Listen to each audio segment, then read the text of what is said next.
Danny. Oh my God. I am so excited for you guys. This next guy coming to this concrete slab is, he's amazing. He does different performances all over Jacksonville into Georgia. He produces all kinds of shows. He is very avid in the comedy community. Give it up really loud for Sean Steele.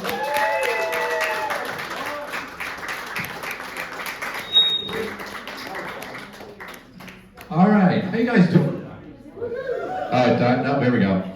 It's Ferris doing it to me, so it's my mic, right? So, all right, my VIPs here, level with me. Okay. You guys didn't know you were buying VIP tickets, did you? Yes, we did. You did? Uh-huh. All right, well, that's the end of that bit. Okay, great. We'll move on to our throuple back here. I'm just kidding. You guys look, you're lovely. You're lovely. And over here, we have the people who thought it was cool to wear shorts in the evening to a comedy show. That's nice. Cool.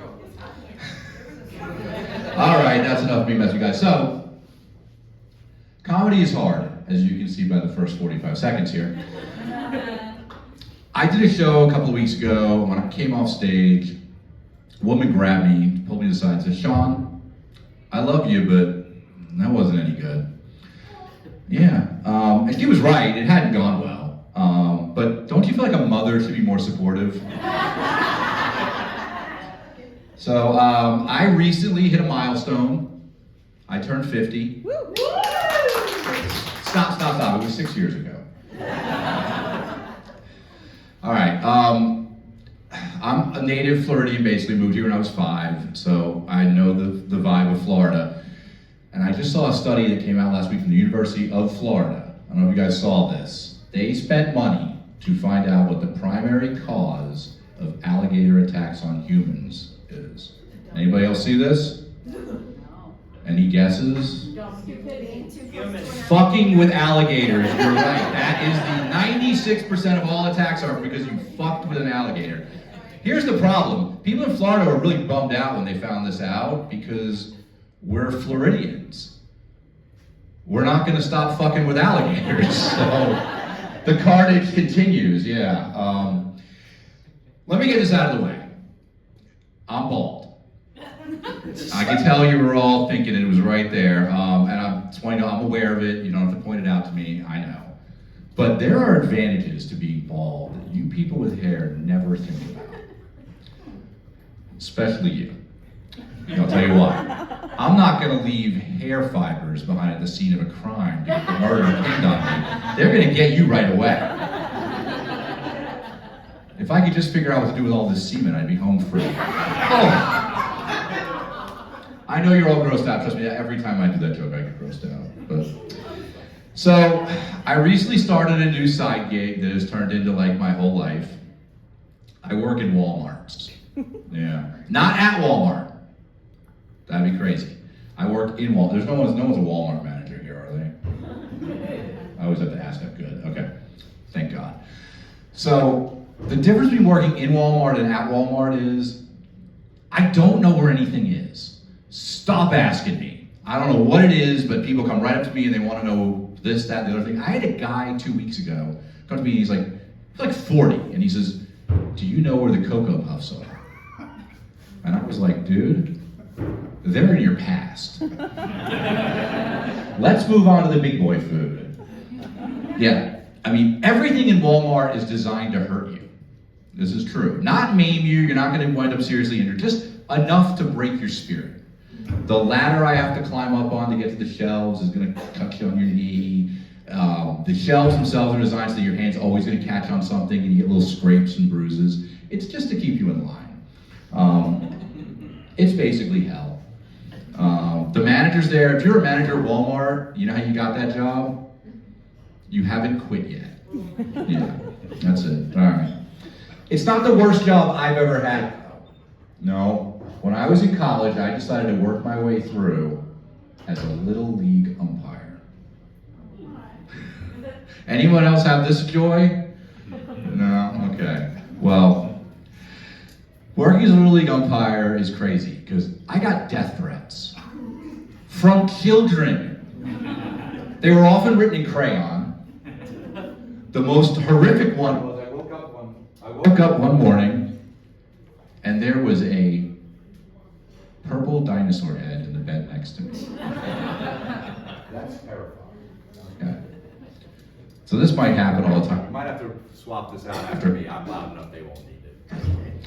So it would usually go something like this. I remember there was a really big game going on, And it was the championship game, I think. No, I don't know what's going on. There's a connection. All right. So it was a championship game, and Kid slid to second base. I was the base umpire. I called him safe. The ball beat him by a mile, but the kid didn't miss. He didn't tag him. He missed the tag. So Billy, the second baseman, who I had a back and forth with for years, he jumps up and this kid was a problem. So he comes up to me. He's like, giving me a bunch of crap, and I'm like, you missed the tag, Billy. And no, my mom didn't bang Mr. Clean. Yeah, I was bald even back then. But here's the thing, I got my revenge on Billy. Later that summer, I started dating Billy's mom. She had him pretty young in life. Billy's mom was hot. Yeah. And a couple of weeks after that, when we started dating, Billy was giving me grief on the field again. And I was like, hey, Billy, guess who's dating Mr. Clean now? Your mom. He started to cry.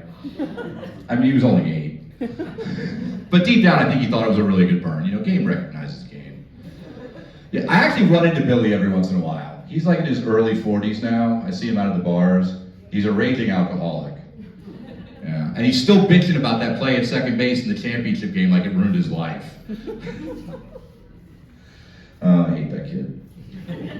When he was in T-ball, by the way, if you're going to umpire Little League, T-ball's the way to go because the moms are really young. Yeah. Guys are with me on this. You know what I'm talking about. Billy once swung and missed 39 times in a row in an at-bat. First they were lobbing him the ball, then the guy was like just standing just like this, no. Finally they put it on the tee, kept hitting the tee or swinging over it. 39 times in a row, and they finally just let him go to first base. He struck out 13 times in one at-bat. No wonder he's an alcoholic. So, switching gears, I travel a lot for work, my real job, not the thing that I've become obsessed with in Walmart. So I'm a contractor with the military. So every once in a while I gotta go out on the road. I go to Pensacola a lot. Anyone familiar with Pensacola? Yeah, it's right over there in the Gulf of Trump. Can't miss it. Anyway, I went to an open mic there at a place called Odd Colony Brewing. And this name is appropriate because at this mic, you had in one room like this, open mic comedy. Okay, that's bad enough, right? Then the other room was doing open mic jazz. Yeah, so that's people playing jazz who don't necessarily know how to do that. If they had a third room with a McDonald's ice cream machine in it, you'd have the trifecta of masochism there. Most of you got that, but if you don't get that, go to McDonald's right now and try to order an ice cream. It can't be done. Oh God, yeah, so when you travel for comedy, here's the thing. You have to try to figure out what the room's gonna be like. And you have to figure out different ways to judge what crowd you're gonna be walking to. For example, if you go to a really like red state, maybe don't throw the Gulf of Trump thing in there. You know, that sort of thing. You don't want to turn them off, right? Well, the way I have a tried and true method for you. Count the number of subdivisions on the way into town. That's not the joke. But I love your enthusiasm. Let's keep that up, all right? Here's the key, though. How many of them have plantation in the name? Yeah. They'll cue it up with stuff like Riverview Plantation, as if like, back in the day, people were out working the fields and went, this sucks and all, and the pay is shit, but look at that beautiful view of the river. Or like Plantation Palms, that's another cute name. Now, those of you who are local here, you guys don't know this, but out in Ponte Vedra, we have a place that's just called The Plantation. Those fuckers are telling you exactly who they are. Yeah, I mean, I've had a lot of pushback on this. I'll get pulled aside after doing this bit of the show and have people go, Sean, plantation's not racist. It's just a farm. That's true. It's a family farm. But family farms don't work without the free labor. That's why Luke couldn't leave for the academy a year early. All right, nobody likes that joke, and I don't really care. I love that joke. It's a Star Wars reference. It's staying in the act, damn it. I don't care. The hell with everybody. That has tested a 0 with every audience I've ever done it from, and yet I still keep doing it like this is going to be the one. They're going to just go, wow. Yeah, this whole plantation thing is truly an American phenomenon. I've done the research. If you go to Japan, you will not find Hiroshima Atomic Gardens. Oh, wait for this one. There is no Auschwitz Towers in Germany. Nope. This is just an American thing. I mean, and think about it. Calling something that people live in the plantation, pretty racist. Not the most racist thing, though. That's reserved for a special place. Trump Tower. Yeah, I mean, just so while we're on the subject of racism, there's 2 types of people who have to tell you publicly that they're not racist. Comedians are one, Nazis are the other. And they're both probably full of shit. Yeah, I have a friend, a really good friend in comedy. I love the guy, but he's always telling everybody he's not racist. But 2 weeks ago, we went out to the movies and we saw the new Marvel movie, and he would not shut up halfway through the movie about, not my Captain America. Yeah, that's, you guys get it. All right, we are 5 months into the year now, basically. Still no Pornhub here in Florida. It is dark times in the kingdom, I'm telling you. I mean, you got to go to Georgia now.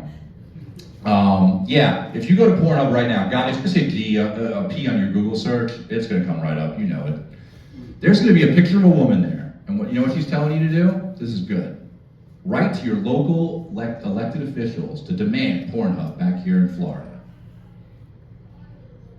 I'm not going to do that.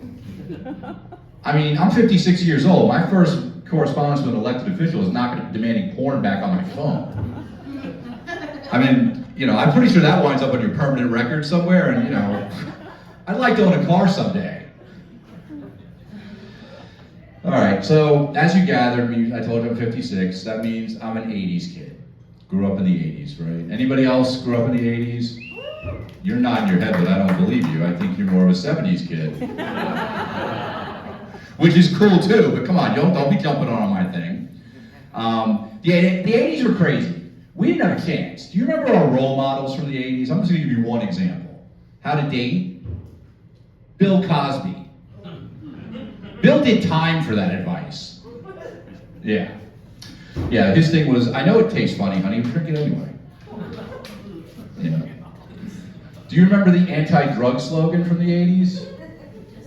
Just say no. Great. We're done here. Everything's solved. We can all go on with our lives. Addiction's over. Thanks, Nancy.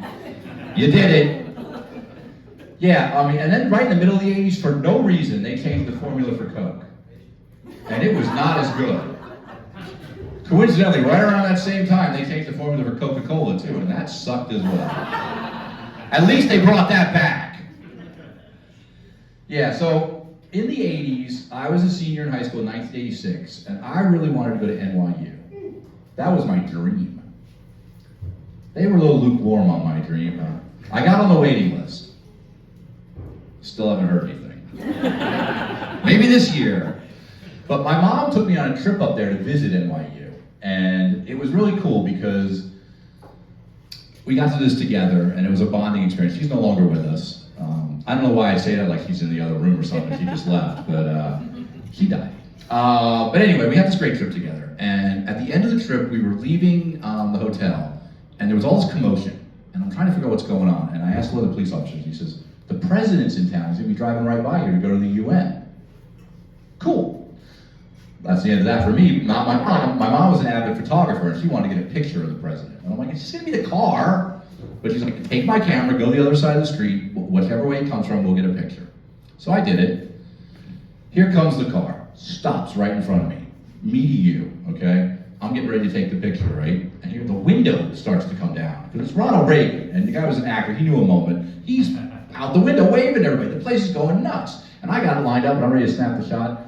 My finger is on the trigger, and my mother starts yelling, take the shot! Shoot him! Shoot him! You got him! Sean, you got him!